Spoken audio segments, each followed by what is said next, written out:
¿Qué tal amigos de Derecha Mexicana? Sean muy bienvenidos a una nueva transmisión más. Y en esta ocasión tenemos aquí dos invitadas muy especiales, una de las lejanas y calurosas tierras de Sonora. Está por aquí Judith Soto.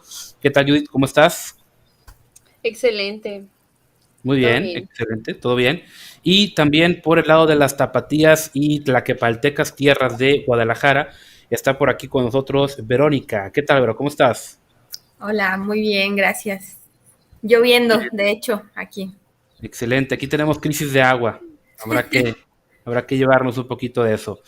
Y pues bueno, fíjense, estamos aquí el día de hoy para tocar el tema de la interesante primer ola feminista, ¿verdad? Porque principalmente cuando nos acercamos a este tema relacionado al feminismo, ya se tiende mucho a polarizar. ¿En qué sentido?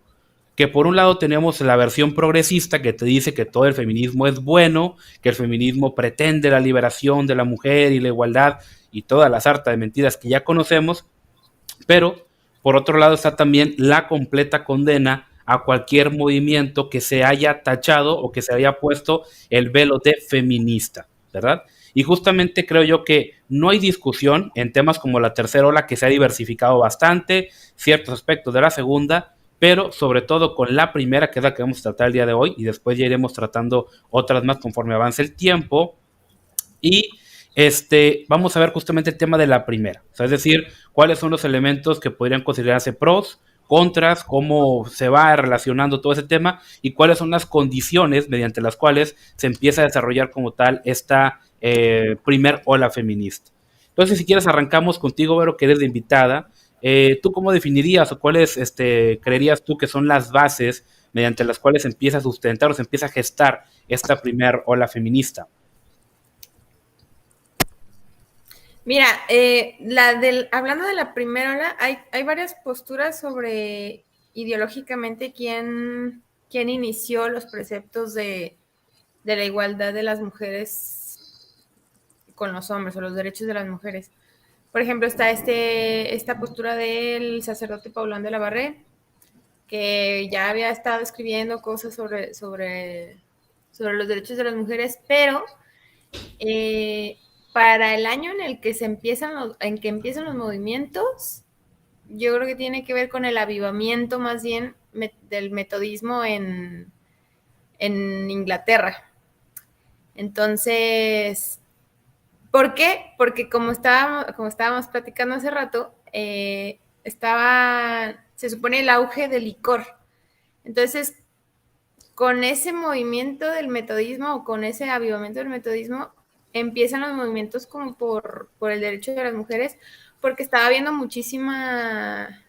o sea, sí había un problema social, un contexto de una problemática social real que llevó a que, digamos, el movimiento feminista tomara fuerza en esa primera ola, porque sí estaba habiendo una problemática, pues, que era esto del alcohol. Entonces, pues con la industrialización, etcétera, pues yo creo que la gente realmente sí estaba buscando una forma de rescatar la familia en ese momento, que se estaba viendo muy desvirtuada por el excesivo consumo del alcohol. Y mucho del movimiento feminista de la primera ola buscaba rescatar eso, porque pues al final de cuentas también las mujeres estaban siendo muy perjudicadas por ese excesivo consumo del alcohol. Y creo que desde ahí se puede decir que socialmente empieza como un movimiento. Ya como ideológicamente o sea, otros puntos de partida, porque pues se pueden tomar muchísimos escritos de varias mujeres, hombres que hablaban de ese tipo de temas, de que si el patriarcado o lo que sea, para tomar como base esas posturas, esas definiciones. Y de aquí empiezo. Ok, muy bien. Judith, ¿tú qué opinas acerca de justamente aquellos elementos que dieron orígenes a la primera ola feminista? Bueno, yo creo que lo que menciona Vero tiene pues mucho sentido, ¿no? De hecho, estaba leyendo la historia de Mary Wollstonecraft, que ella fue una de las que se consideran como las que inauguraron el pensamiento feminista con su libro Vindicación de los Derechos de la Mujer. Y menciona algo muy interesante porque en su historia se narra que su padre era alcohólico y era maltratador, o sea, como consecuencia, ¿no? Y aquí vemos una influencia muy importante dentro de la vida de Mary Wollstonecraft que inspiró el pensamiento feminista. Y pues yo creo que me parece bastante interesante ese planteamiento, no lo había analizado tanto, pero también creo que algo, o sea, lo que yo creo del pensamiento feminista es que sí se está viviendo esta injusticia, ¿no? De las mujeres. O sea, que sí había una desigualdad ante la ley. De hecho, justamente ahora le estábamos hablando tú y yo, Abraham, sobre cómo las mujeres realmente se estaban viviendo esta, pues, como ya lo mencioné, esta desigualdad. Y vemos, pues, una gran influencia en eso. De hecho, también estaba viendo lo que fue la carta que le escribió el padre de Olympia de Gouges, que fue otra de las iniciadoras del pensamiento feminista, y vemos una, ¿cómo se puede decir? Aquí narra que su padre le dice, ¿no? De que las mujeres subordinadas, las mujeres que no opinan, son más tiernas y son mejores. Entonces sí vemos una corriente de pensamiento que sí busca ver a la mujer de una forma inferior. Sin embargo, creo que el feminismo cuando nace y evoluciona, pues no es nada diferente a este pensamiento, ¿no? Al ver a la mujer como un ser inferior, porque al final de cuentas yo creo que el pensamiento feminista ve a la mujer como un ser incompleto, por eso busca como empoderarla tanto. Y bueno, esto es lo que yo pienso. Muy bien, fíjense, aquí me gustaría tocar un tema que ustedes por ahí mencionaron, que fue el caso de Pauline de la Barré. Y justamente hay quienes rastrean los inicios de esta primer ola feminista allá por los siglos XV y XVI. ¿Por qué? Porque sistemáticamente hablando, sí había, o sea, sí había una desigualdad estructural entre los derechos del hombre y la mujer. Es algo que no debemos negar. Entonces yo creo que también es muy importante reconocer que el pasado no es tan maravilloso como algunos nos lo quieren vender. Porque, ¿qué es lo que pasa? El progresista te dice, a ver, destruyamos todo porque todo está mal, ¿sí? Debemos destruirlo todo. Pero el progresista no te dice o no te ayuda a construir nada. Nada más te dice, hay que destruir.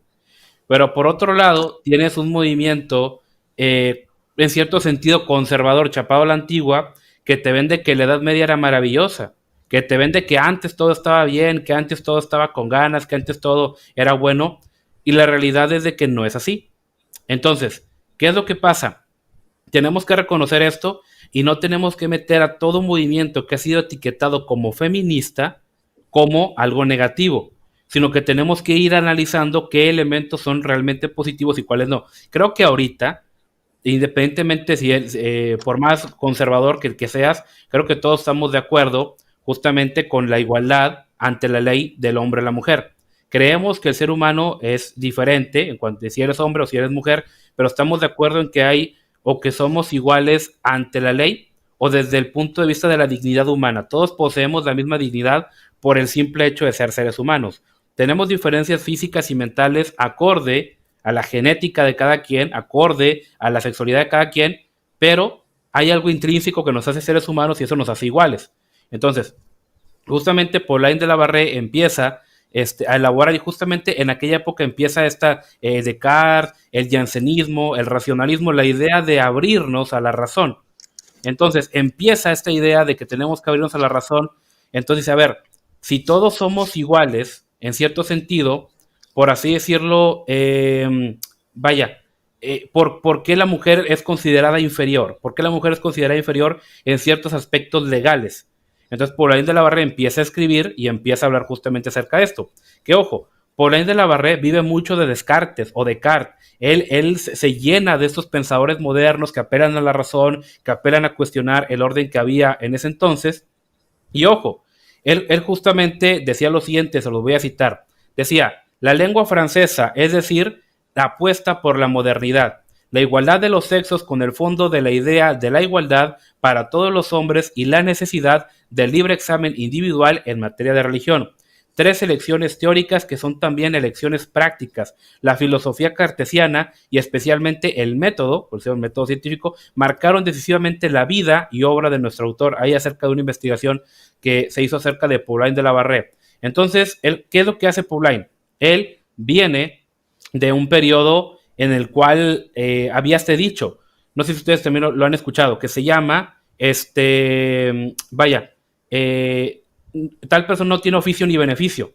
¿Por qué oficio ni beneficio? Porque antes, si tú no tenías un trabajo, si tú no eras hábil haciendo algo, ¿qué es lo que podías hacer? Podías comprarte un cargo eclesiástico. Si había papás que no tenían una buena capacidad, tenían un hijo medio tonto, pero tenían dinero, así como muchos whitexicans hoy en día. Entonces, ¿qué es lo que hacían? Era, mi hijo no tiene talento, mi hijo no tiene capacidades, oye, vamos a comprarle una parroquia, vamos a comprarle un puesto ahí en la iglesia para que pues viva de ahí, ¿no? Entonces de ahí viene esa frase, sin oficio ni beneficio. O sea, podías no tener un oficio, pero podías comprarte un cargo eclesiástico y podías tener ese beneficio. Entonces Pauline es lo que hace. Pauline se dedica a vender sus libros, no le va bien en su venta de libros, ¿y qué es lo que hace? Pues me voy de sacerdote, ¿verdad? ¿Qué es lo que pasa? Se empieza a hacer de un dinerito en lo que él es sacerdote y después huye a la Ginebra protestante y desde ahí después se convierte en pastor y empieza ahí a escribir, ¿verdad? Que ojo, realmente él nunca tuvo la vocación de sacerdote, te repito, él nada más lo hacía porque pues ahí era para comer, ¿verdad? Muchos lo hacen hoy en día también. Entonces, él lo hacía nada más para comer. Y después se exilia y él empieza ya con una crítica bastante fuerte a ciertos elementos. Por ejemplo, él usa el francés en lugar del latín, gran sacrilegio, para poder llegar a las masas y no nada más a los académicos. Él dice, tenemos que llegar a la gente, no nada más a los filósofos que andan acá jugando en sus torres de marfil.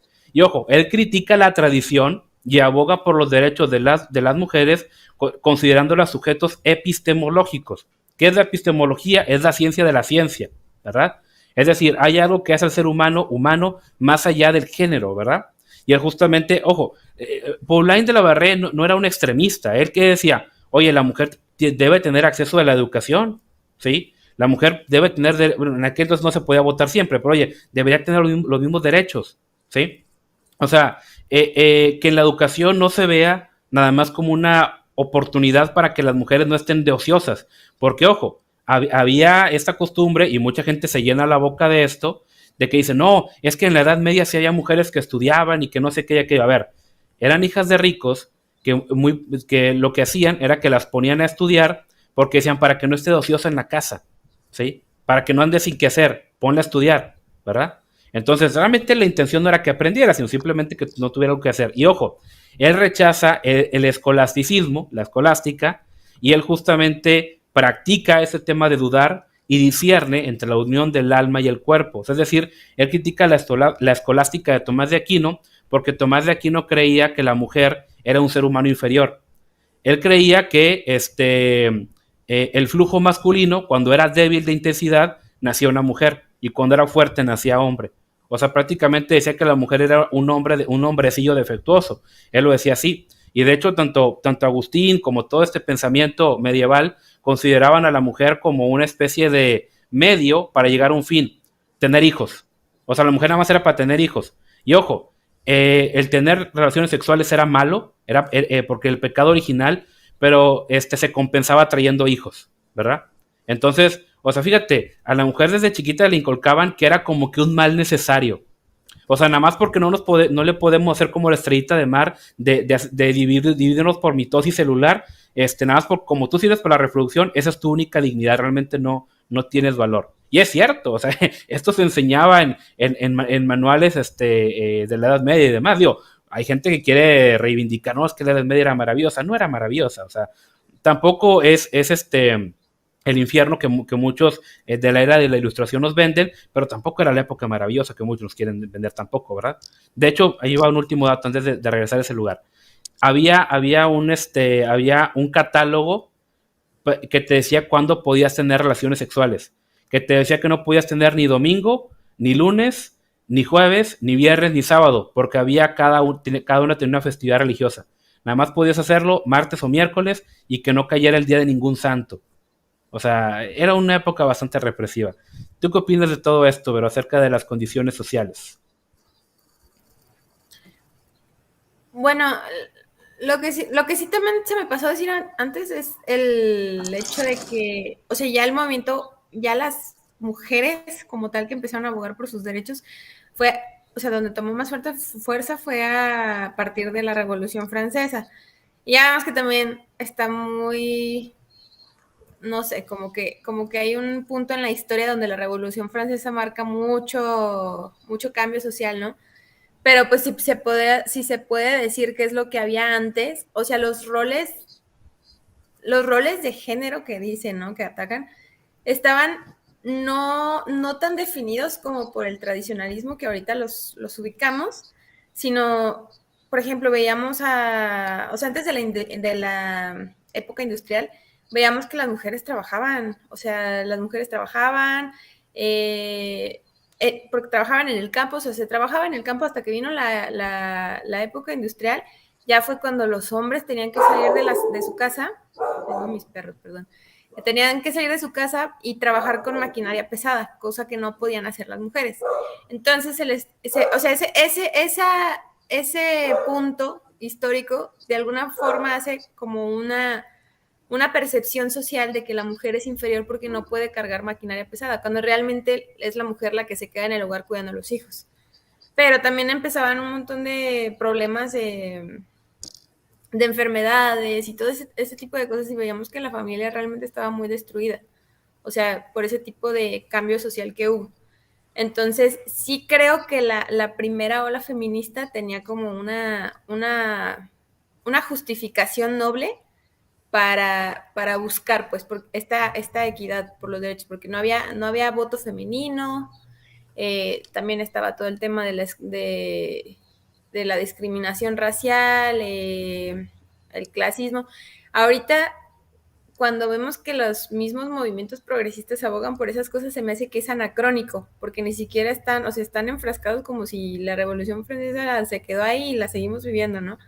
Entonces, como que no se dan cuenta que ya esas cosas fueron superadas, por lo menos del lado occidental de la sociedad, en un sentido estructural. Y ahorita nos quieren seguir metiendo esta idea de que todo es estructural, ¿no? Cuando vemos que también el contexto estructural por qué se estaba dando. Y por eso de que las condiciones sociales eran esto, ¿no? De la revolución industrial, la llegada del alcohol y al mismo tiempo el avivamiento que le decimos en el lado cristiano, este avivamiento de la fe y de la religiosidad o la moralidad que vino por parte de los grupos metodistas, que era el movimiento wesleyano, ya ves, este es arminiano y así, y eran familias que se enfocaban, era el movimiento este que se llama, ay, perdón, se me fue el nombre, se hizo la Sociedad Estadounidense por la Templanza, que se formó en 1826. Todo estaba pasando como en los 1800, ¿no? Entre 1700, finales de 1700 y 1800, antes de los 1900.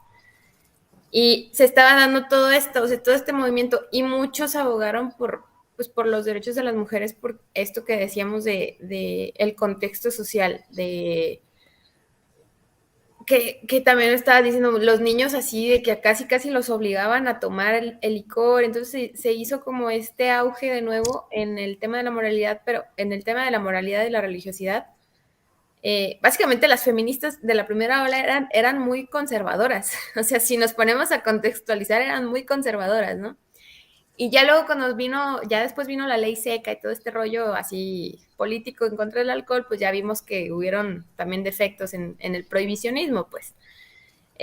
Pero sí está ligado a este movimiento. O sea, para mí el contexto social está ligado al contexto religioso. Y muchos sabemos de que la religión también moldea la cultura. Entonces, de la primera ola es curioso porque vemos cómo en la primera ola está influenciado el feminismo por el movimiento protestante, el movimiento cristiano, y ahorita es todo lo contrario en la actualidad, ¿no? O sea, vemos que es un feminismo anticristiano, antifamilia, etcétera. O sea, todos esos movimientos de primera ola por los que luchó o abogó el feminismo eran en pro de los valores conservadores que ahorita los mismos conservadores están defendiendo. Entonces, he ahí la paradoja del tiempo. Claro, claro. Judy, ¿tú qué opinas acerca de todo esto? Bueno, yo creo que existe un mito feminista, bueno, que vemos mucho en la actualidad sobre que las mujeres empezaron a trabajar mmm, cuando apareció el feminismo, ¿no? Ay, que por el feminismo trabajas, que por el feminismo opinas, que por el feminismo esto. Pero realmente me parece muy interesante cómo las mujeres, o sea, han trabajado incluso antes de la aparición del feminismo. Incluso yo estaba un poquito analizando este punto porque hace unos días apareció una feminista, bueno, hace unas semanas, ¿no? A decirme todo esto. Y me puse a leer la biografía justamente de Mary Wollstonecraft y ella, o sea, ella fue se puede decir que inauguró el pensamiento feminista y ella ya trabajaba, ella era institutriz, así se ganaba la vida, siendo modista, institutriz y dama de compañía.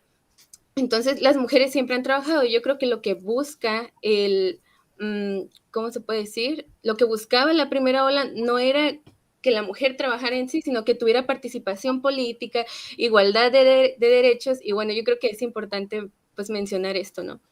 Um, También sobre cómo las condiciones sociales eran realmente injustas, ¿no? Y lo que mencionó Vero, a mí me parece totalmente acertado, ¿no? En la cuestión de que sí entendemos el porqué de las ideas feministas en esa época, ¿no? Porque, por ejemplo, yo antes de conocer acerca de la primera ola feminista, yo unía como que todo bueno, cometía el error de unificar toda la ideología y decir, bueno, es mal en su totalidad y no veía ¿cómo se dice? Estos contrastes de lo que, por ejemplo, sucede en aquella época. Aunque la maldad ha existido siempre, sí vemos la injusticia y vemos una justificación, ¿no? Bueno, y también sobre cómo la influencia del protestantismo, esto también me parece muy interesante. Bueno, más que nada porque vemos la influencia de la cultura griega, grecorromana, en todo, o sea, cómo se viene arrastrando, ¿no? Por ejemplo, lo que mencionaban de Tomás de Aquino hace rato, Abraham, de cómo veía a la mujer como un hombre mal hecho, ¿no? Como un intento de hombre, ¿no? Así se veía la mujer. Y, o sea, esto tiene una influencia griega muy enorme, incluso se veía a la mujer, bueno, de hecho también viene este término de cabeza, por ejemplo, lo leemos mucho en la Biblia, um, porque se creía que los espermas del hombre eran quienes contenían como que todo el poder, ¿no? Genético, si se puede decir así.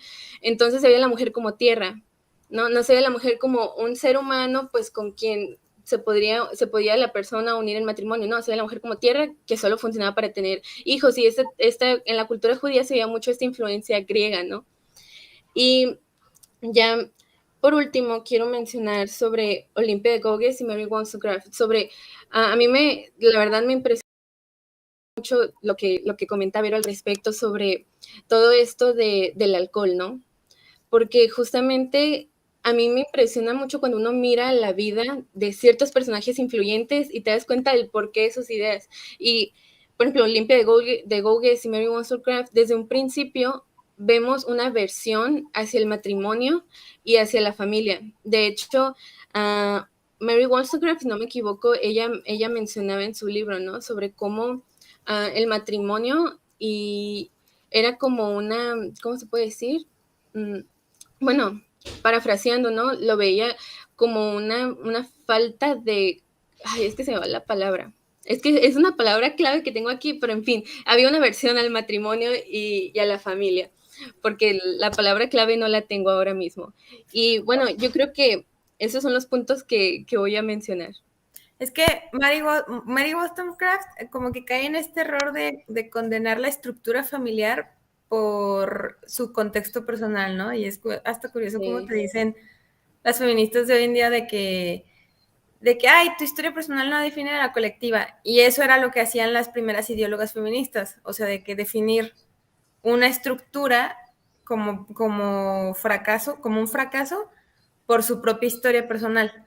Pero vemos Sí. cómo estaba el contexto social y era esto, o sea Mary pues, fue como víctima de esa industrialización del alcohol que había exacerbado en ese tiempo, o sea, pues es como los barrios acá de Estados Unidos donde ya las drogas son legales y ves así de que, no me acuerdo cuál es el barrio de Estados Unidos, se me olvidó, pero de que ves en la calle y están todos tirados ahí de drogadictos, o sea, y ya está a la vista pública, o sea, es tan fácil, ¿no? Como digamos, pongámonos a pensar en eso de que era tan fácil como caer en eso, de que ibas por la calle y te ofrecían alcohol a la vuelta de la esquina.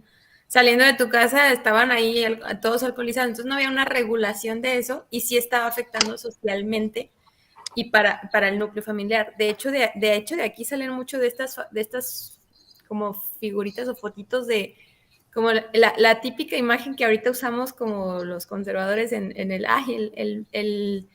el hombre patriarcal, la familia bien tradicional, no sé qué, o sea, como del hombre llegando a su casa, la mamá, la ama de casa con su mandil y los hijos corriendo para recibir al papá, ¿no? O sea, de ahí salió ese arquetipo porque se estaba tratando de buscar eso, o sea, como de retomar eso. Pero ya eventualmente, cuando empezaron o sea, se siguió moviendo esto y ya el enfoque del feminismo como tal, o sea, del feminismo, del movimiento por las mujeres, por los derechos de las mujeres, no tanto el metodismo que menciono o ese avivamiento religioso, fue ya la búsqueda del voto femenino. Y era más, ya le empezaron a meter más el tema del abolicionismo pero realmente también ahí vemos cómo había una contradicción ideológica porque era todo en pro de las mujeres blancas. Entonces, las mujeres negras, por otro lado, pues seguían siendo discriminadas y a las mujeres blancas no les importaban. Entonces, de hecho, en las mismas ramas del feminismo actual, el afrofeminismo se pelea mucho con el feminismo liberal o el feminismo abolicionista o radical, se pelea mucho con el feminismo liberal, porque el feminismo liberal, el feminismo de la primera ola es más bien liberal, o sea, como que buscaba la igualdad de derechos ante la ley. Ya lo demás es como un extra que se empezó a dar pues por movimientos así más ideológicos, ¿no? Pero también, pues sí estamos de acuerdo que sí había esclavitud todavía, o sea, como mucho, ¿cómo se dice? Ay, se me fue la palabra también a mí. O sea, como que había todavía mucho de esa discriminación allá y eso que allá, lo que no cuentan tampoco las feministas es que las mujeres y los niños mujeres negras, o sea, las mujeres negras y los niños negros, fueron los primeros en dejar de ser esclavos. Los hombres negros fueron los últimos en que en que se aboliera la esclavitud contra ellos. Y eso es algo que no cuentan, pero digo, o sea, las mujeres realmente sí tenían cierta prioridad, porque ya fuera que si por la idea de que se les viera como inferiores o lo que sea, sí había una prioridad o como el procurar el bienestar de la mujer, que no suelen contar las feministas, porque hablan de esto de la estructura patriarcal, ¿no? Claro, claro. Y fíjese también un tema muy interesante aquí, tiene que ver la transición, porque mucha gente cree que con la edad industrial se vino un periodo de decadencia, que ojo, también tuvo sus periodos, pero lo que pasaba desde que antes de la era industrial, de la era industrial como tal, hubo, o más bien la gente estaba desperdigada en así que en el monte, en lo rural. Había aldeas, campesinos, etcétera. Y ojo, el trabajo era muy pesado. No sé cuántos de ustedes de aquí les haya tocado al menos saber o investigar un poquito cómo estaba el trabajo en los ranchos en aquellos tiempos. Si ahorita es complicado, antes era mucho peor. O sea, si no sembrabas bien, una tormenta, una plaga, no comías y te morías de hambre. O sea, realmente era muy complicado y había muchos niños que se morían, ¿sí? Pero ¿qué es lo que pasaba? Como eran aldeas pequeñas, pues el niño se moría y la aldea de al lado no se daba cuenta que se moría un niño, ¿verdad? Y en su aldea se moría otro niño y decían, pues se murió este niño y no se daba cuenta los de al lado. Pero ya los empezabas a juntar y te das cuenta que era una buena cantidad de mortalidad infantil. Cuando se empiezan a aglomerar en las ciudades, ¿qué es lo que pasaba? Se morían 2 niños y todos, wow, es demasiado, se murieron 2 niños. ¿Por qué? Porque estaban todos aglomerados, estaban todos ahí juntos. Que sí fue una transición pues dolorosa, penosa, lo que tú quieras, es cierto también, pero no podemos atribuir a que había un pasado idílico mucho mejor a ese, sino que simplemente fueron diferentes condiciones y la transición social pues efectivamente afectó a mucha gente. De hecho, hubo ciertos comentarios de que antiguamente el tener cucarachas en tu casa era un símbolo de bienestar, porque si tú tenías cucarachas en tu casa significa que había comida, o sea que tenías para comer, y mucha gente no tenía para comer y por lo tanto no había cucarachas en su casa. O sea, fíjense a qué nivel estaba en aquellos tiempos la situación, ¿verdad? También.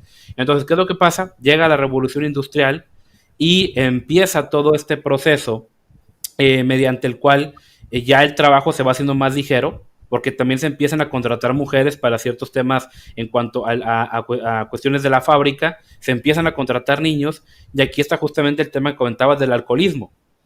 Antes, como había una estructura familiar un poquito más tradicional, o sea, y había un trabajo, entre comillas, muy pesado, era que tú tenías que sembrar, tenías que trabajar de día, a veces vigilar de noche. En cambio, la fábrica era sencillo, en el sentido de que ibas a la fábrica a operar una máquina y sabías que el día siguiente iba a seguir ahí la fábrica.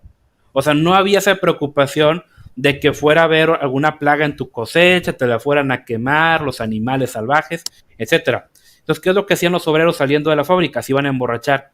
Y como contrataban muchos niños, el niño también se lo llevaban. Órale, vente, vámonos a beber, ¿verdad?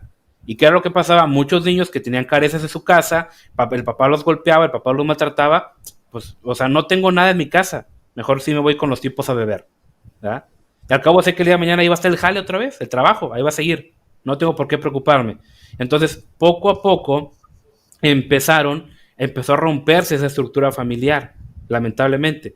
Y bueno, aquí nos comenta, ¿puede dar alguna cita o literatura que ahonde el tema de la relación de patriotismo y el feminismo? Fíjate, yo estoy escribiendo justamente un material que va a abordar un poquito acerca de esto. Te recomiendo investigar acerca de Pauline de la Barré, toda su historia. No me acuerdo el libro, hay una investigación que hay de una universidad española acerca de Pauline de la Barré. Te recomiendo que lo investigues por ahí. Métete también a este libro de El legado del cristianismo, de César Vidal, y hay otros más, pero ahorita no me acuerdo exactamente del nombre. Hay varios más que Historia del cristianismo, Justo González, también ahí lo puedes trabajar, ahí también lo puedes leer. Entonces, también, sí. déjame nada más aportar, hay un canal que es como, creo que de corte protestante presbiteriano, creo. Byte. Que es Byte, ajá, Sí. el de Vite.com. Entonces, Ándale. es muy bueno porque da muchísimo contexto histórico del aporte, pues, religioso protestante más que nada. Y de hecho, hay una historia, nomás como paréntesis, hay una historia que a mí me encanta porque creo que tiene muchísimo que ver de por qué me molesta que agarren las historias de mujeres cristianas como si fueran feministas, porque realmente es la fe cristiana lo que las impulsa, pues, a hacer esos cambios sociales. No tanto que se consideraban feministas o que estaban buscando, sino que era su fe cristiana. Sí, porque luego se confunde con esto del cristianismo feminista o cristianas feministas y, bueno, yo que soy cristiana me molesta que hagan eso, pero se puede entender que los valores del cristianismo fueron los que influyeron en este tipo de mujeres activistas cristianas. Entonces, hay una historia, está la historia de Pandita Ramabai, que es fue una mujer hindú. ¿Sí se dice hindú? No, bueno, sí era hindú, pero era de la India. Sí, de India, sí. Ajá, se convirtió al cristianismo por traducir la Biblia al idioma de ahí de la ciudad, del idioma en el que ella se encontraba de su ciudad, porque ya ves que también hay diferentes ramas del lenguaje y todo. Y se convirtió porque cuando estaba leyendo o estaba traduciendo la Biblia, pues el mensaje de la Biblia le llegó, la transformó y creyó en Jesucristo, y eventualmente se hizo activista por los derechos de las mujeres porque las vendían y las esclavizaban y o sea, hacían venta de niñas básicamente y las prostituían y un montón de cosas. Entonces ella se puso desde esa nueva fe cristiana que tenía a hacer activismo en pro de esas niñas que estaban siendo pues atropelladas indignamente, básicamente. Y es muy bueno. Claro. Digo, hay muchos casos, ¿eh? Por ejemplo, está este caso de esta mujer, Argula von Grumbach, una mujer allá, bávara, que fue de las primeras que se atrevió en su momento a defender a Lutero. E incluso debatió en universidades, o la misma esposa de Lutero, Catarina von Bora, una mujer, fíjense lo interesante aquí, esta mujer allá en el siglo XVI fue la que le propuso matrimonio a Lutero, no fue él a ella. Ella dijo, oye, pues vamos a casarnos, ¿no? Y otra también, Margarita de Navarra, reina de Navarra, una mujer humanista también muy interesante. Digo, ahorita no estamos defendiendo tal o cual doctrina religiosa, nada más estamos defendiendo la importancia de la mujer en ese tiempo, por si a alguno le da estrés o ansiedad. Y si le da, pues qué bueno. Entonces, también otro punto interesante que comentabas acerca de cómo el cristianismo empieza a dignificar a la mujer, tiene que ver con esto, porque cuando mucha gente empieza a emigrar a las ciudades, las iglesias rurales pues empezaron a quedar sin gente. Entonces, ¿qué fue lo que pasó? Había ahora el reto de poder llevar o de poder brindarle atención espiritual a la gente de la ciudad. Pero ¿quiénes podían ayudar en esta tarea? Porque el hombre trabajaba todo el día, la mujer. Entonces a la mujer poco a poco se le empezó a dar el cargo o el rol de enseñar a los niños, a todos estos niños obreros que eran maltratados, que no sabían leer y escribir, que estaban a merced del tiempo. Estas mujeres cristianas empezaron a enseñarlas a leer, escribir, etcétera, de la Biblia, y ahí nace el concepto de la escuela bíblica. Y bajo este concepto se empieza a extrapolar a lo que hoy conocemos como la educación infantil, porque antes la escuela era nada más para élite, o sea, no cualquiera podía estudiar.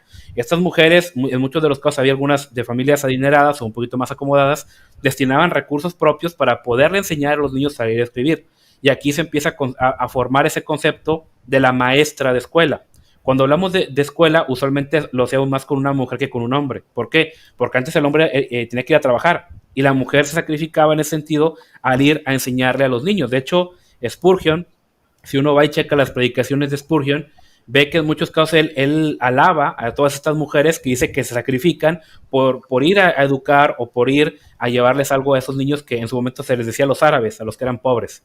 Entonces, otro movimiento también, aparte del metodismo, fue en su momento el pentecostalismo. Muchas mujeres en su momento tuvieron una gran relevancia al momento de impartir el pentecostalismo, que el pentecostalismo es un hijo de esta corriente metodista de Wesley.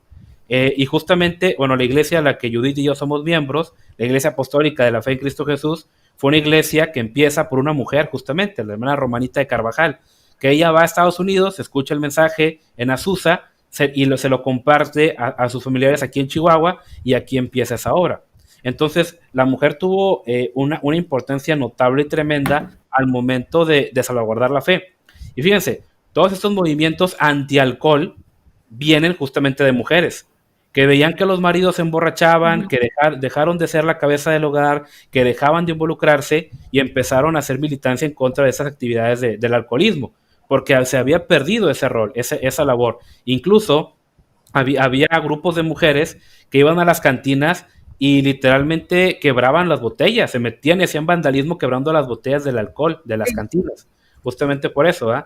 Entonces había ese rechazo también porque decían, a ver, este vicio está afectando directamente a la familia. O sea, fíjate, el vandalismo era para defender un modelo familiar y el vandalismo de ahorita es para destruir la familia. Digo, no estoy diciendo que estuviera de acuerdo con eso, ¿eh? Nada más estoy dando ese dato histórico. Bueno, ¿qué opinas de todo esto?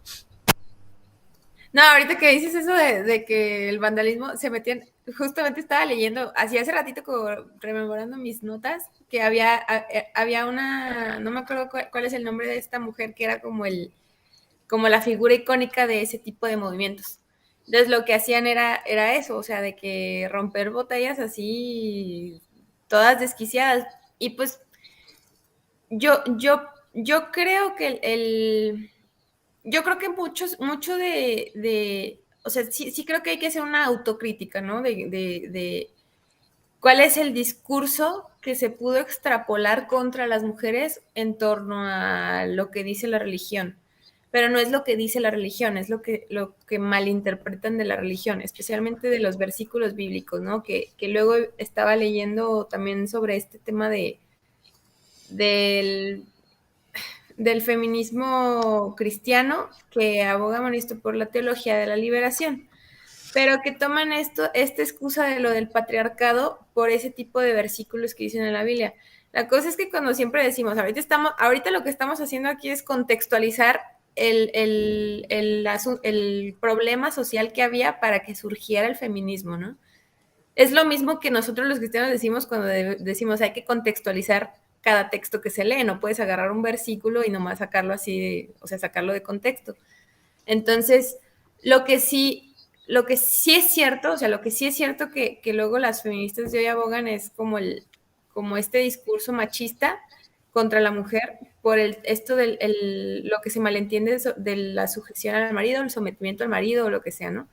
Pero la cosa es que no se entiende al trasfondo espiritual que hay del que el marido también tiene su deber con la mujer. Entonces, ¿por qué en la primera ola no se estaba contemplando este tipo de cosas que ahorita sí?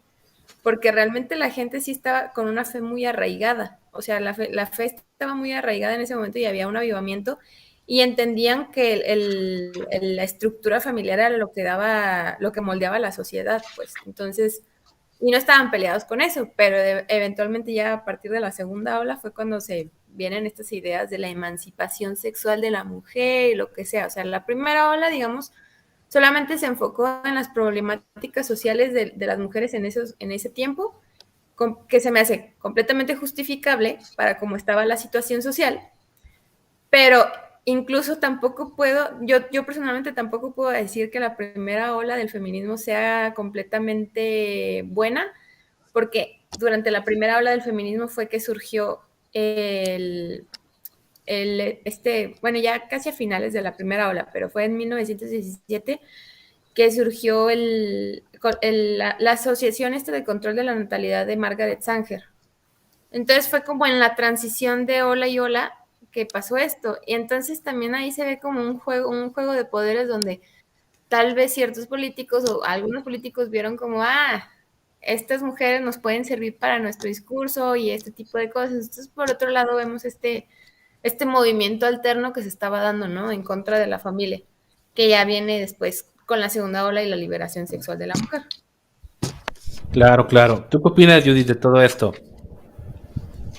Bueno, de hecho me robaste un poquito la palabra en la cuestión de hablar sobre cómo el cristianismo o en los movimientos cristianos, ¿no? Como el pentecostalismo, con John Wesley, todo esto, las mujeres tenían mucha participación. De hecho, las mujeres tuvieron mucha participación en esta cuestión de enseñar teología, ¿no? Creo que la mamá de John Wesley enseñaba teología, era maestra de teología. No, a lo mejor y estoy errada si era su mamá o alguien, pero era alguien muy cercana a él. Pero bueno, algo que me llamó mucho la atención, por ejemplo, ahorita Vero mencionaba sobre cómo no todo lo de la primera ola era bueno, ¿no? Porque yo justamente tenía yo decía, bueno, el feminismo se tergiversó, pero ya que me puse a leer un poquito más, me di cuenta de que desde la primera ola vemos destellos o vemos cómo se empieza a gestar esta idea de, por ejemplo, que la feminidad es un constructo social, ¿no? Impuesta por el hombre. Y aquí voy a citar un poquito lo que dice Pablo Muñoz acerca de vindicación de los derechos de la mujer, de Mary Wollstonecraft. Dice, Mary Wollstonecraft argumenta que la mujer no es naturalmente inferior al hombre, sino que esta es una apariencia debido a la carencia de educación. Estuve leyendo fragmentos de su libro y me parece muy interesante cómo ella realmente apela mucho a esto, ¿no? Incluso leí una parte que me sorprendió bastante porque ella habla mucho y aboga mucho porque la mujer reciba educación, lo que es totalmente noble, pero yo creo que aunque el reclamo y la crítica es buena en cuestión de decir la mujer no está teniendo educación, ella le añade como que esta parte de la mujer no está completa sin educación, hay que desarraigarla de lo que la mujer es para que esté completa en sí misma, ¿no? Y voy a citar también esta parte, este fragmento de su libro que dice, según la modificación presente de la sociedad, el placer es el asunto central de la vida de una mujer y mientras continúe siendo así, poco puede esperarse de esos seres débiles. Yo estuve leyendo estos fragmentos y sí dije, bueno, hubo muchas cosas con las que estoy de acuerdo, pero cuando veo citas así me doy cuenta de el sesgo que hace en la cuestión de la razón, ¿no? Porque vemos que en esta época se hacía mucho culto a la razón. De hecho, pues era un pensamiento, ¿cómo se puede decir? Ya estábamos viendo el modernismo por ahí. Y una de las cosas que me hizo ver también esto, ¿no? De los destellos en cuestión de lo que ya iba a ser la segunda ola, porque como lo mencionaba, yo pensaba que el feminismo se había tergiversado, pero no, ya vemos que se comienza a gestar estas ideas. Es con lo que dice Poulain de la Barre, que él dice, la mente no tiene sexo. Y, o sea, ya comenzamos un poquito, a lo mejor, y si checamos contexto podemos ver otras cosas, pero sí se hace un fuerte énfasis en separar, ¿no? A la mujer de lo que es su sexo biológico. Pese a que a lo mejor Mary Wollstonecraft o la otra autora Olympia de Gouges podrían estar en una parte contraria, si vemos un comienzo, pues una gran influencia. Y bueno, eso es lo que más me llamó la atención al respecto. Claro, claro. Y fíjate también otro tema respecto a esto, y es algo que siempre tenemos que ver. Obviamente, todo movimiento social debe verse con un ojo crítico. O sea, los extremos siempre se van a tocar.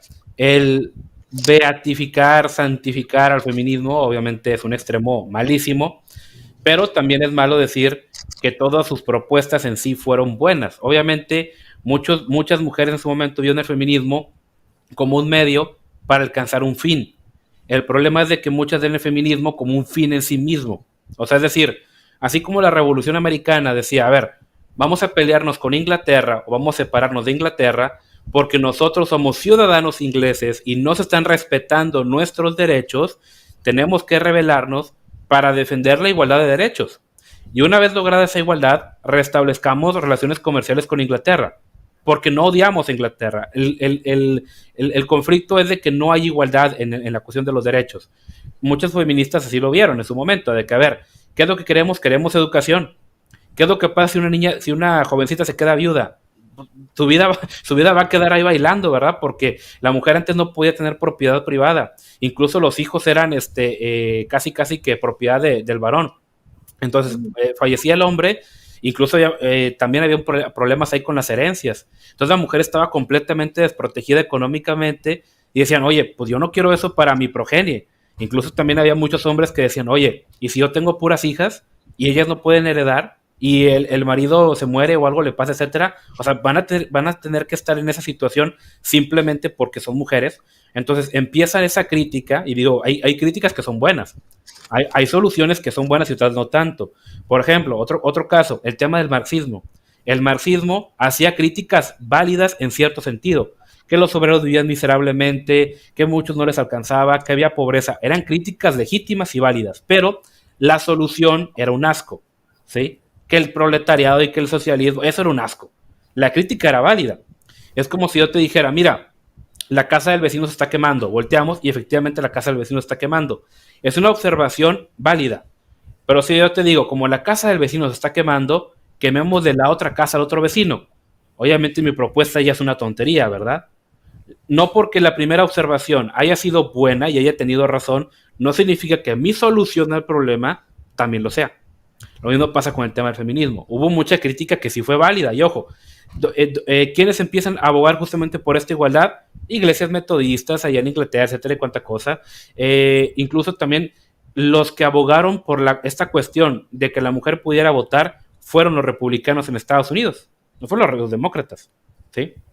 Y otros grupitos más por ahí. Entonces, desde ahí te empiezas a dar cuenta que sí, o sea, el feminismo, hubo mujeres que, ¿sabes qué? Ya conseguimos el voto, órale, ahí muere activismo, ahí muere todo, ya podemos votar. Las niñas ya pueden estudiar, ya pueden heredar, ya pueden tener propiedad privada, vámonos, ya se acabó todo. Hubo otras que no, ese fue el problema, ¿sí? De hecho, ese fue como que su fin último, o sea, el de la primera ola, ¿no? Así es. Ya cuando logran el voto femenino, que era como el objetivo primordial del feminismo como movimiento, se quedan en ¿y ahora qué?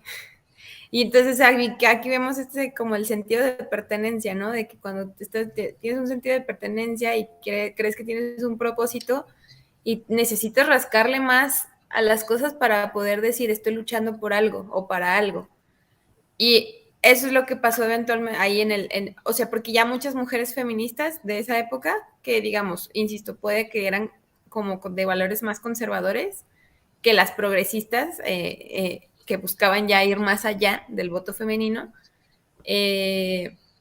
como que chocaban. Entonces se hizo una disolución entre ellas y por eso empezaron como que ciertas ramas ya más disueltas, porque ya llegaron hasta que, o sea, hasta que lograron la 19ª enmienda, que era ya el derecho a la mujer para el voto. O sea, hasta ahí, cuando ya lo lograron constitucionalmente y todo, fue como se empezó a diluir el tema. Y ya luego, pues en la segunda ola vienen más cosas, ¿no? De este tipo de género y el marxismo, o sea, ya cosas más que no, ya se me hace que no son como cosas nobles por las cuales luchar. En ese momento de la primera ola sí se pueden rescatar muchas cosas que se puede decir, ah, sí, valía la pena. Pero como decíamos, o sea, realmente muchos de esos valores eran los que estaban rescatando los mismos cristianos, que estaban bien siendo afectados en su núcleo familiar, pues por todo lo que estaba pasando socialmente. Exactamente. Judith, ¿tú qué opinas de todo esto? No, sí, fíjate, de hecho hice aquí una tabla de cosas que estoy de acuerdo y en desacuerdo con el feminismo de primera ola, ¿no? O sea, yo creo que es muy resumible esta parte en la que estamos de acuerdo. Voy a citar a Nuria Varela, que escribió Feminismo para principiantes, y ella dice, ¿qué pedían las mujeres del siglo XVIII? Fundamentalmente derecho a la educación, derechos matrimoniales y respecto a los hijos y derecho al voto. También porque, por ejemplo, ocurría, creo que lo mencionaste hace rato, Abraham, ocurría esto de que no se le daba la custodia a la mujer, ¿no? Con los hijos. O también ocurría, pues, por ejemplo, en la cuestión del voto, algo que no se menciona mucho. En la Declaración de los Derechos del Hombre y del Ciudadano, que se dio en 1789, pues la mujer no estaba presente, ¿no? Cuando habla de hombre, se refiere a hombre literal, género masculino, no de la persona o del ser humano, como lo conocemos hoy en día, ¿no? Sino que también hacía como que estas dos categorías, entre mujeres y varones, ¿cómo se puede decir? Varones que eran menores de 25 años o que no tenían propiedades, que eran los que no podían votar y no podían ejercer los derechos que estaban en esa declaración. Y también yo creo que nos hace, lo que pasa con el feminismo es que nos hace como que sesgar mucho esta parte de que solo la mujer era quien sufría en esa época, ¿no? Porque también había otras injusticias que vemos, por ejemplo, vemos después la esclavitud, ¿no? Y, o sea, también vemos, por ejemplo, en Seneca Falls que nomás se abogó por los derechos de las mujeres blancas. Yo creo que siempre hay que ver, y Abraham lo menciona, y yo lo vuelvo a mencionar también con un ojo crítico, todos esos movimientos en la cuestión de que hay muchos matices, de que no solamente es esto o esto, que yo creo que el pensamiento feminista hoy se fundamenta en eso, no es blanco, es negro, sino que veamos todos los matices que hay, que no se absolutiza, solo las mujeres eran las que sufrían o solo los hombres tenían esto, sino que también había todo esto de, o sea, los hombres también, o sea, ¿cómo lo explico?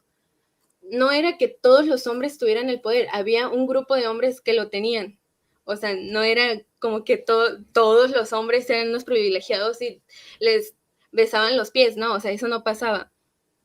Y pues yo creo que el pecado más grande del feminismo de primera ola, o bueno, del feminismo en general en las tres olas, fue no ver estos matices, ¿no? Y en sus autoras ¿cómo se dice? Más reconocidas desde la primera ola, que no fueron capaces de ver, por su historia, por lo que quieras, muchas cuestiones, no fueron capaces de ver estos matices.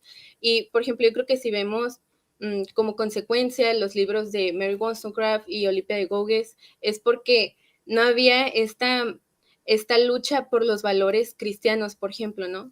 Que si muchas cosas buenas vemos hoy en día en Occidente es gracias a la lucha de muchos cristianos que ejercían en favor de la familia y de abolir, ¿no? Por ejemplo, la esclavitud y la desigualdad. Y bueno, ese es lo que yo pienso. Exactamente. No, y que hay que reconocerlo, que realmente el tomar ciertos aspectos de la fe para discriminar es una clara desviación de la misma. Por ejemplo, todo ese tema de las cruzadas y las masacres, de Inquisición, o sea, fueron temas que se tergiversó la fe. El antisemitismo, el esclavismo, el estilo manifiesto en Estados Unidos, o sea, son temas que lamentablemente, fueron una desviación en sí de la fe. O sea, y justamente el volver a lo que en muchos momentos trató el núcleo de la fe judeocristiana es lo que dignificó a la mujer, porque debemos reconocer que esto no se vio o no se dio en Oriente.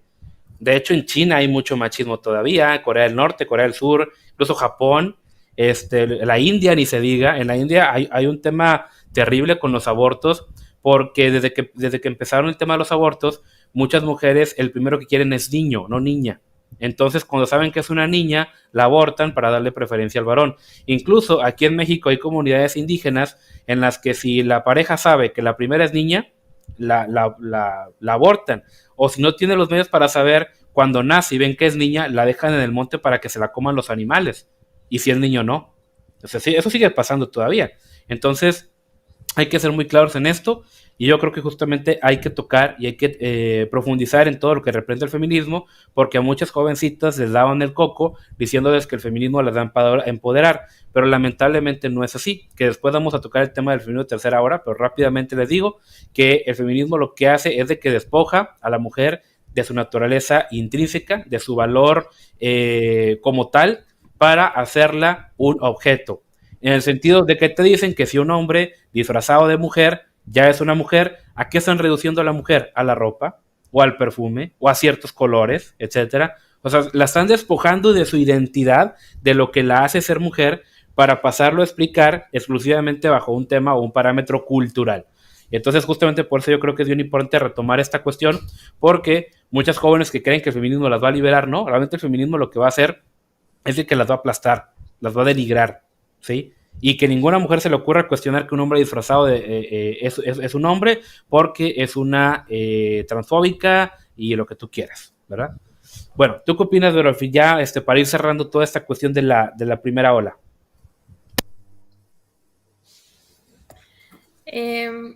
Pues, pues creo que lo resumimos bien. Pero bueno, yo nomás diciendo eso hace ratito mencionaban así como de la influencia del protestantismo en el feminismo. Es que no es como que el protestantismo haya influenciado, es que realmente, pues, insisto, como que la fe cristiana fue la que influyó en tratar dignamente a las personas, ¿sí me explico? Entonces, como, lo que sí es que ahorita que mencionan las desviaciones de la fe, sí creo que hayan habido algunas desviaciones de la fe por las cuales surgieron movimientos contra la religión por ese tipo de abusos, ¿no? Pero pues yo soy de la idea de que cada vez que se malinterpreta la palabra de Dios, hay catástrofes sociales. Sin embargo, también vemos como en la Biblia ahorita que dices de la visión judío-cristiana, realmente vemos que hasta desde el Antiguo Testamento las mujeres adquirían propiedad privada. O sea, y porque ella se supone, bueno, no me voy a poner aquí de teología ni nada de eso, nada más como el contexto de que la fe, o sea, la Biblia nunca denigró a la mujer, o sea, nunca la dejó desvalida, ni en el Antiguo Testamento ni en el Nuevo Testamento, sino que le dio el justo lugar, o sea, el lugar a lo que Dios tiene como la reserva para ella. Pero sí se ve, ya había ya había mujeres con propiedad privada desde antes de que, desde la primera ola del feminismo, vaya. Lo que sí es que lo que yo no sé es cómo ante la ley fue que las mujeres fueron despojadas de la propiedad privada, que incluso judíamente ya se les había dado estas herencias y todo el rollo, porque vemos que pues en Inglaterra también está el tema dividido del protestantismo y que si los anglicanos y lo que sea, ¿no? Entonces, por ejemplo, ahí me gusta, estábamos antes de empezar el live, había mencionado como esta historia de Jane Austen, que es pues creo que de las autoras favoritas de todas las mujeres, si vieron Orgullo y Prejuicio, pero uno se da cuenta que, por ejemplo, Jane Austen era hija de un pastor anglicano, pero cuando te pones a leer la obra de Jane Austen, ella la toma el feminismo como una referente feminista, como una mujer feminista, pero realmente no era feminista, no era nada feminista su obra, de hecho era súper conservadora, y todas sus obras que pues, de todas formas son, ¿cómo se dice? Novelas de romance. Lo que buscaba Jane Austen era fomentar que había en ese tiempo, esto de los matrimonios arreglados, había como un interés material en el tema en torno al matrimonio, que ella con sus novelas lo que buscaba era esto de retomar el sentimiento del amor del esposo por la esposa y la esposa por el esposo. Entonces era muy conservadora realmente y era muy cristiana. O sea, ella era una devota cristiana en el sentido de lo que estaba reflejando en sus obras. Era un matrimonio tradicional del hombre proveedor y la mujer ama de casa o lo que fuera, pero que se amaban mutuamente. O sea, que juntos estaban amando y construyendo una familia, ¿no? A pesar de que ella, como mujer, no le tocó ese destino, de hecho se quedó soltera y murió soltera, pero pues trabajando, o sea, trabajando y viviendo de su escritura. Pero vemos que también el contexto social era de estigmatizar a la mujer soltera que se quedaba, porque no, antes, o sea, cosas que, insisto, ahorita lo alegan las feministas como si siguiera pasando, pero a mí se me hace muy anacrónico, que ya son residuos de la historia.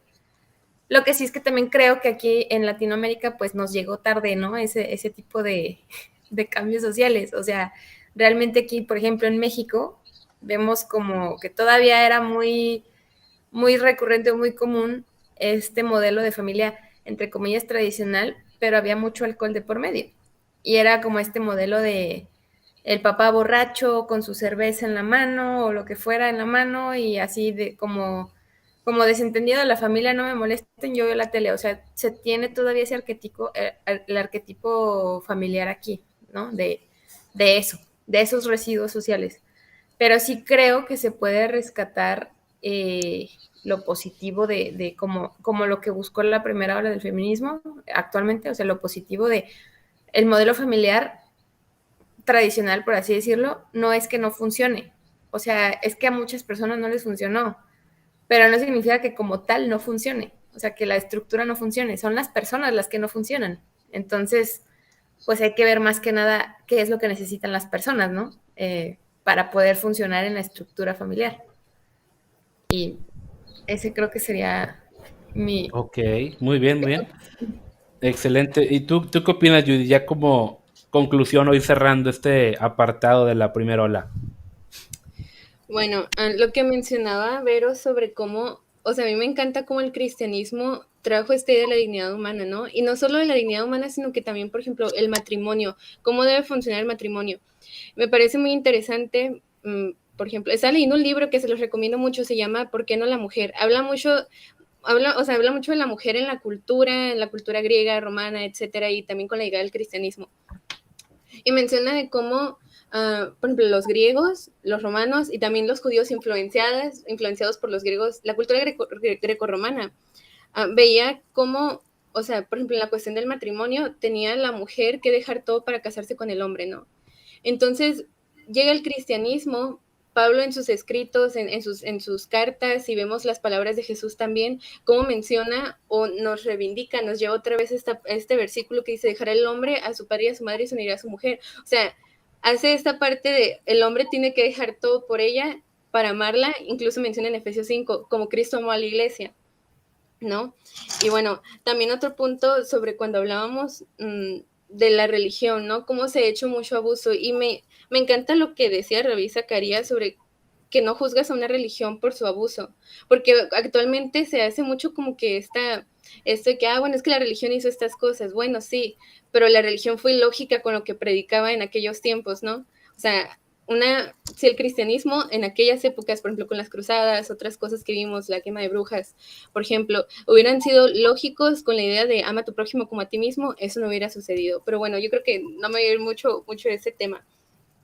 Y bueno, casi por último, yo creo que el feminismo desde su inicio nos cuenta una historia, ¿no? Sobre cómo, yo lo veo así, yo lo veo así personalmente, sobre cómo, por ejemplo, la mujer y el hombre están en enemistad, la mujer ve al hombre como un enemigo y ve al Estado como su salvador, porque desde su inicio, por ejemplo, Mary Wollstonecraft, como que ando medio traumada con Mary Wollstonecraft, pero bueno, la uso mucho como para, o sea, de referente porque es muy, muy popular con las feministas. Pero bueno, ella creía que a través de las leyes se podía cambiar este rol femenino o esta subordinación femenina. Y no solo en cuestión o de las leyes o de la participación política de la mujer, sino que ya en la cuestión social, ¿no? En lo que vemos en el día a día, a la mujer dentro de casa, etcétera.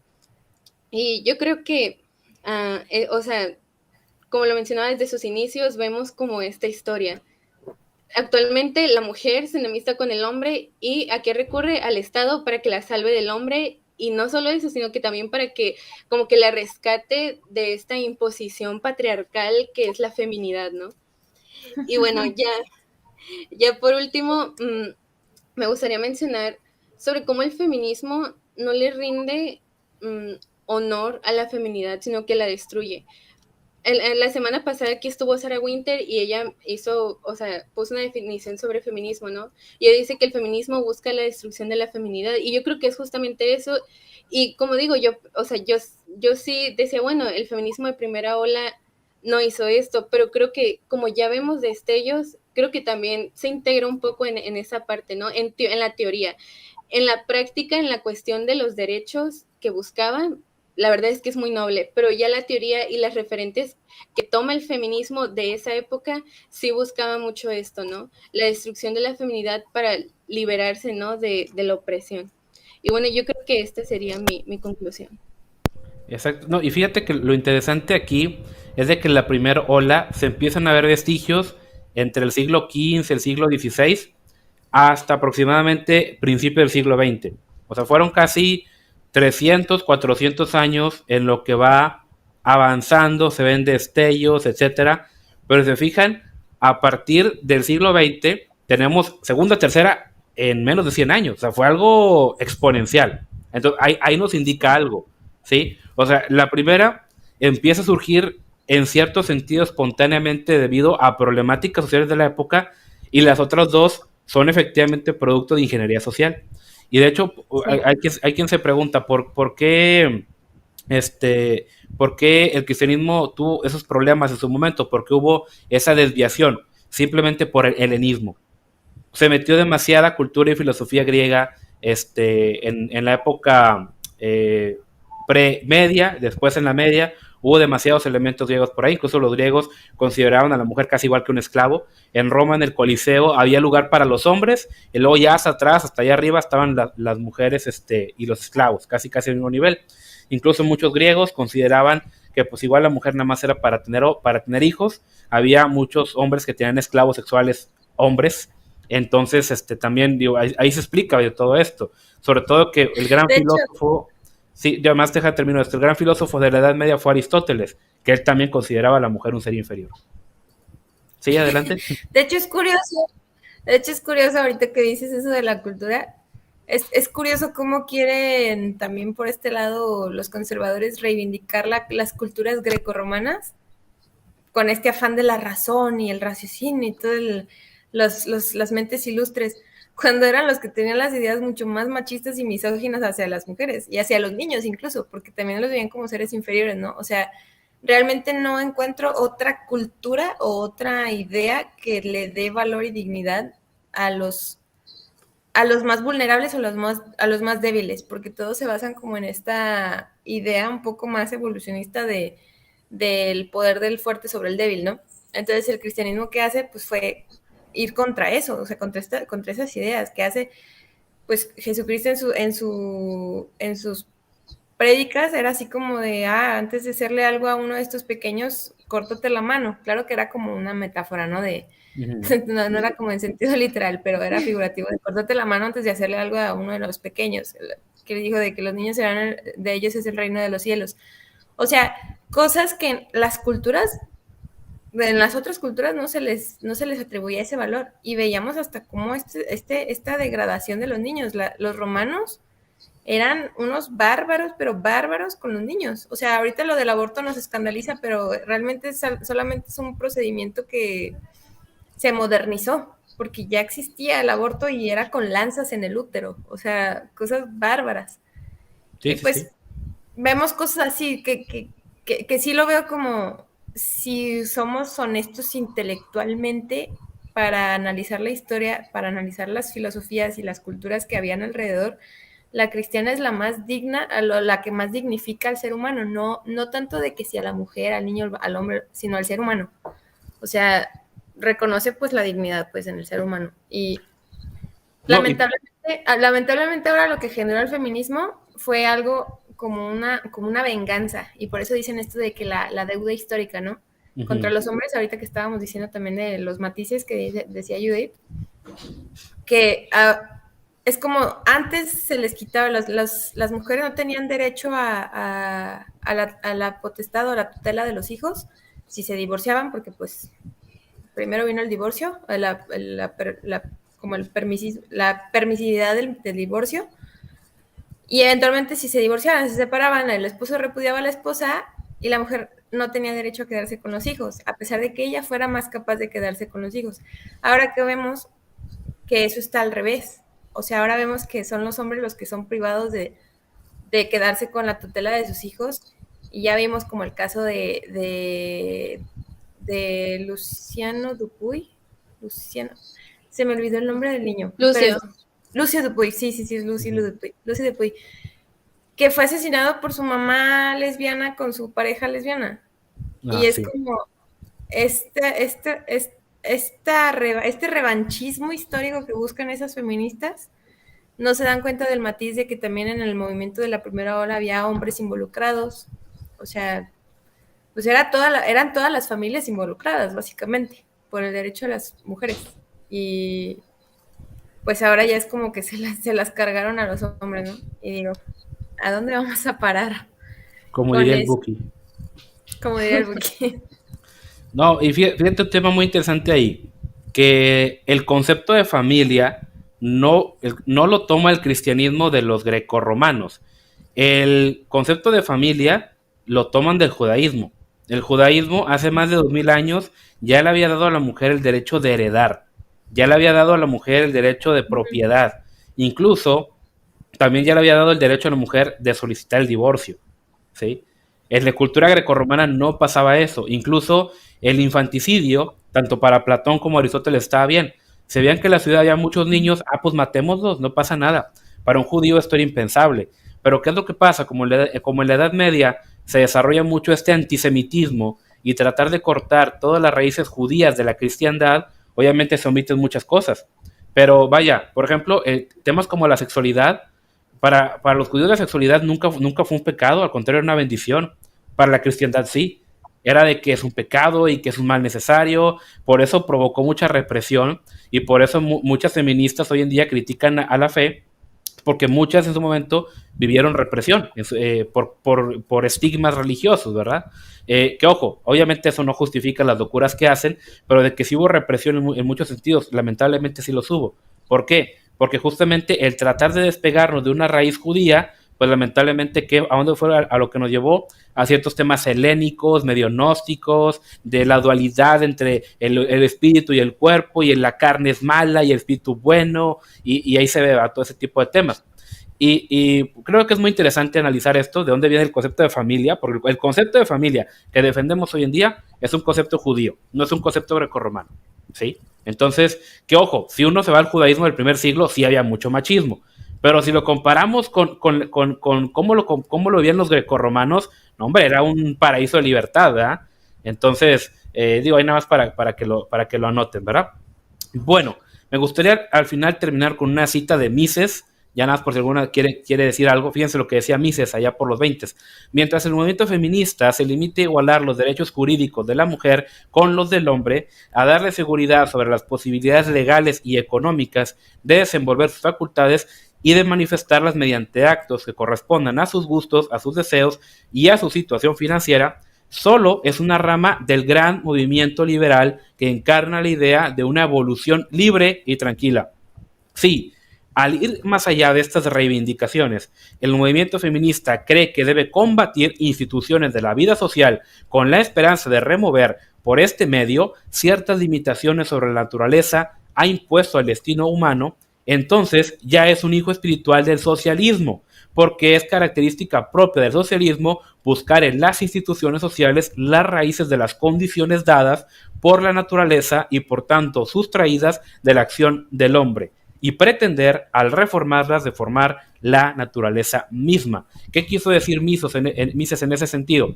Lo que Mises decía, a ver, si la mujer parte de un liberalismo clásico, que es simplemente igualdad de derechos y dignidad ante la ley, reconociendo nuestras diferencias naturales, maravilloso, porque en su momento de ahí parte el liberalismo, igualdad para todos, ¿sí? No hay un rey elegido por Dios que tiene capacidades místicas, no, todos somos iguales, ¿sí? Todos debemos tener los mismos derechos, y en eso reivindicamos completamente el liberalismo.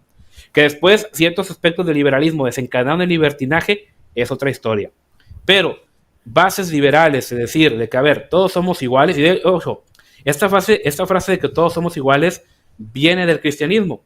Cuando dice, no hay más hombre ni mujer, ni judío ni griego, sino que todos somos iguales, eso lo toma el liberalismo y dice, hay una naturaleza humana y hay derechos inalienables dados por Dios que todos debemos de compartir. De hecho, cierto aspecto del liberalismo tiene una base cristiana, ¿sí? Aunque a muchos no les guste, porque a muchos no les gusta volver a la Biblia, ¿verdad? Pero bueno, entonces, de ahí partimos todo bien. Y Mises dice, mientras el feminismo busque eso, maravilloso.